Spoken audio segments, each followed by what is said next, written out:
जोहार, मेरा नाम महिमा है और मैं वेस्ट बंगाल के जलपाईगुड़ी के चाय बागान की रहने वाली हूँ और मैं चाय बागान के उरांव समुदाय से बिलोंग करती हूँ। मैंने हाल ही में अपना मास्टर्स कंप्लीट किया है जो TISS मुंबई से है और मेरा विषय लाइब्रेरी एंड इंफॉर्मेशन साइंस था।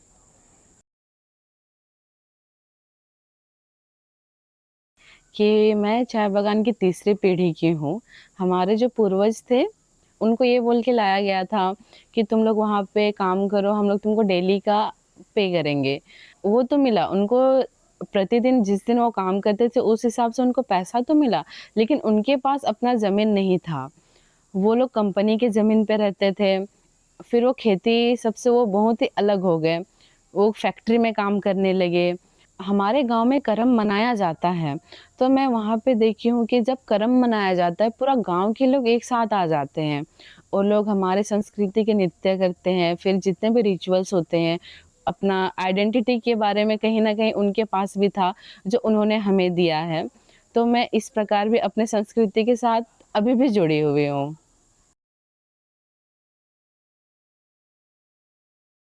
चाय बागान में आप देखोगे कि छोटे-छोटे पौधे होते हैं। वहाँ के जो लेबर्स होते हैं या तो जो मज़दूर हमारे मम्मी-पापा हैं, वो सुबह से लेके शाम तक मतलब 8 घंटा पूरा खड़े होके वो काम करते हैं।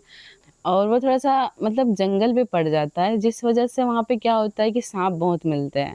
ठंडा में मधुमक्खी बहुत ज़्यादा होता है। मैं फ़िलहाल का ही आपको उदाहरण देना चाहती हूँ, हमारे उधर बाघ, तेंदुआ ये खुले घूमते हैं। तो मेरे एक पड़ोस के ही नाना जी हैं, फिलहाल में जब मैं अभी पिछले महीना का ही बात है, उनके ऊपर बाघ ने अटैक किया था। लेकिन कोई भी इस सब चीज़ को वो ध्यान नहीं देता है। कहीं न कहीं ये पर्यावरण से जुड़ा हुआ है क्योंकि हम लोग जंगल कहीं न कहीं एक टाइम पे वो उनका ही घर था। हम जंग जब कंपनी यहाँ पे आई, वो जंगल को काट के वहाँ पे चाय बागान लगाने लगे। तो अभी वो कहाँ जाएँगे? हमारे उधर में बहुत हाथी आता है, जो आके कभी भी किसी का घर तोड़ देता है। ठंडा के टाइम पे बहुत बार ऐसा होता है कि मधुमक्खी छत्ता बनाते हैं। अब वहीं पे हम लोग पत्ता तोड़ रहे होते हैं। अब पता कभी बाज आता है, वैसे बहुत लोग घायल हुए हैं। कभी-कभी सडनली पेड़ गिर जाता है, तो लोग उससे भी मरते हैं। लेकिन ये ना ही न्यूज़ में आता है, ना ही कोई इसके ऊपर काम करता है। अगर हमारे पास शिक्षा है, तो ही हमारे पास आने वाला कल के लिए हम आवाज़ उठा सकते हैं। अगर हमें अपना संस्कृति या तो अपना समुदाय के लोगों के लिए कुछ अच्छा करना है या तो जो हमारे साथ अगर कुछ बुरा हो रहा है, जैसे कि चाय बागान पे भी हमारे साथ कुछ बुरा हो रहा है, तो मम्मी मतलब माँ-बाबा के साथ में ही हम युवाओं को भी आगे बढ़ना है चाहिए, ताकि हम उनको सपोर्ट कर पाएँ। वो खुद के लिए लड़ रहे हैं, लेकिन हमें भी उनका शिक्षा की तरफ से हमें उनका सपोर्ट करना चाहिए, जिससे वो अगर हो सके पुलिस स्टेशन जब जाते हो या तो हो सके जब वो कोर्ट का चक्कर लगाना पड़ता हो या तो जब ऐसा होता है कि कंपनी के जो मैनेजर्स होते हैं उनसे जब बात करना हो, तो मैं ये चाहती हूँ कि हम पहले पढ़ाई करें, हम सीखें, जानें उस चीज़ के बारे में। उसके बाद जब हम आवाज़ उठाएँगे, तो हमें कोई मना नहीं कर पाएगा।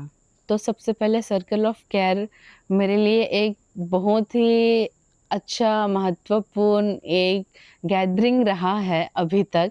मतलब मैं यही उम्मीद लेके आई थी कि मैं यहाँ पे आके इतना कुछ सीखूँ, जानूँ बहुत सारा चीज़ों के बारे में, जो मुझको सहायता करे कि मैं आगे कैसे बढ़ सकती हूँ। तो ये मेरे लिए बहुत ही हेल्पफुल रहा है और मैं आशा करती हूँ कि मैं आगे भी ऐसे अच्छे-अच्छे चीज़ें सीख पाऊँ। भले मैं आप लोगों से दूर रहूँ पर अभी के समय पे अगर कुछ प्रॉब्लम होता है मुझको, तो मैं आप लोगों को कॉल कर सकती हूँ, मैसेज कर सकती हूँ, मेल भेज सकती हूँ। उसके बारे में आप लोगों से मैं पूछ सकूँ, तो मुझको ज़्यादा अच्छा गाइडेंस मिलेगा ये मुझको पता है। तो थैंक यू।